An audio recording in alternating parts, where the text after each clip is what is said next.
Muy buenas tardes, familia, y bienvenidos a su canal. Voces del inframundo. Como bien saben, este es un nuevo proyecto que iniciamos hace apenas un día. Es un proyecto donde contaremos historias de terror, relatos paranormales, de misterio, sucesos extraños o inclusive cosas que no tengan una explicación clara. Asimismo, los invitamos a unirse a nuestra comunidad de Voces del Inframundo. Si gustan apoyarnos con un like y suscribiéndose a nuestro canal, sin duda nos ayudarían bastante para seguir creciendo y formando cada día esta comunidad más grande. Sean bienvenidos todos ustedes e iniciemos con una historia un poco corta, pero la compartimos con mucho afecto, ya que es una historia que me compartió un amigo, misma historia que se la compartió su abuelo. También queremos agradecer a nuestros primeros suscriptores por darnos la confianza y la oportunidad de llegar a sus oídos. Si tú o alguno de tus conocidos tienen alguna historia o suceso extraño, paranormal o inexplicable, no duden en compartírnoslo y lo estaremos relatando en nuestros próximos videos. Aquí mismo en la descripción de abajo les dejo el correo donde nos pueden compartir todas sus historias, relatos o anécdotas. Sin más por el momento, comencemos. Esta historia le sucedió a mi abuelo hace bastantes años, al sur del Estado de México, donde él radicaba en ese tiempo. Mi abuelo se dedicaba a la construcción y albañilería dentro del pueblo. Como contexto, los fines de semana, al salir de su jornada laboral, acostumbraba a quedarse junto con sus amigos en la tienda más cercana a tomarse algunos tragos. Al caer la noche, cada uno tomaba su camino hacia su casa. Por esos tiempos no había transporte público en ese pueblo, por lo que la mayoría de la gente se trasladaba de un lugar a otro en caballo, burro o bien en bicicletas. Cuenta mi abuelo que él ahorró por varias semanas y consiguió comprar una bicicleta de uso, pero en buen estado. Esto para trasladarse de su casa al trabajo, ya que estaba algo distanciada, más o menos 5 kilómetros. Por lo que en esta ocasión decidió regresar a su casa a eso de las 9 de la noche, dejando a sus amigos en la tienda donde se encontraban. Mi abuelo emprendió su viaje con destino a su hogar. Comenta que era una noche tranquila, como todas, típicas de un pueblo pequeño, donde la mayoría de habitantes se conocen. Al llevar aproximadamente 30 a 40 minutos de recorrido, dice que comenzó a sentir un aire frío, demasiado frío. Eso fue bastante extraño, pues era el mes de abril, y en esas fechas el ambiente en esa región es totalmente caluroso. Cuando se encontraba pasando por un tramo de recta del camino de terracería que unió una ranchería con otra, bajo la luz de una luna llena, cuenta haber visto un perro a la distancia.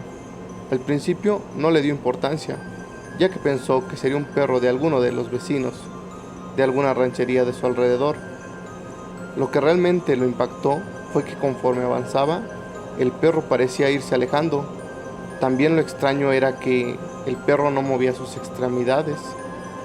Entonces, realmente comenzó a espantarse.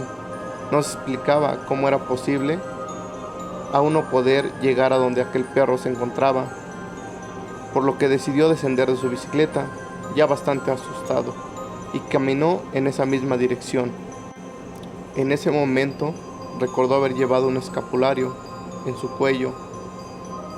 El escapulario es una especie de collar con dos imágenes de santos, una enfrente y una detrás. Al ser muy creyente, su abuelo comenta que la sacó de su camisa y siguió caminando.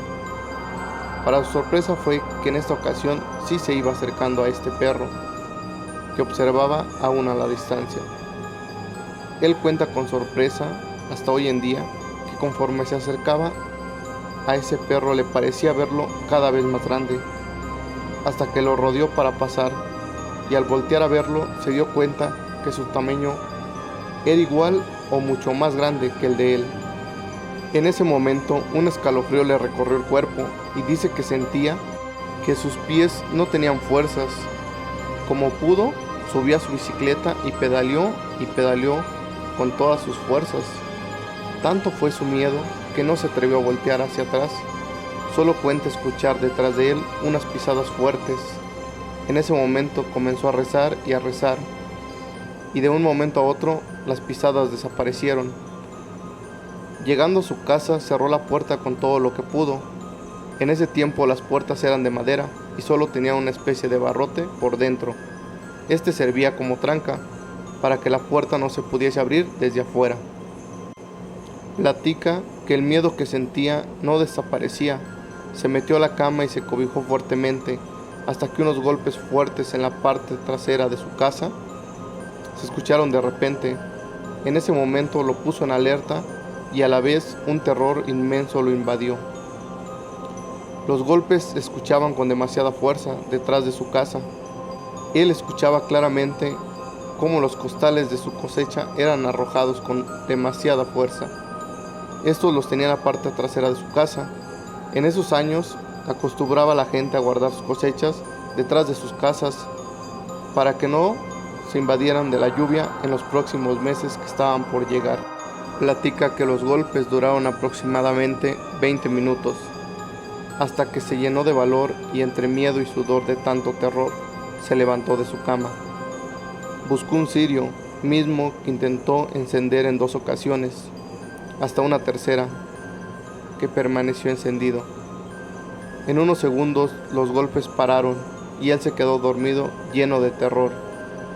Al siguiente día lo despertaron los rayos del sol.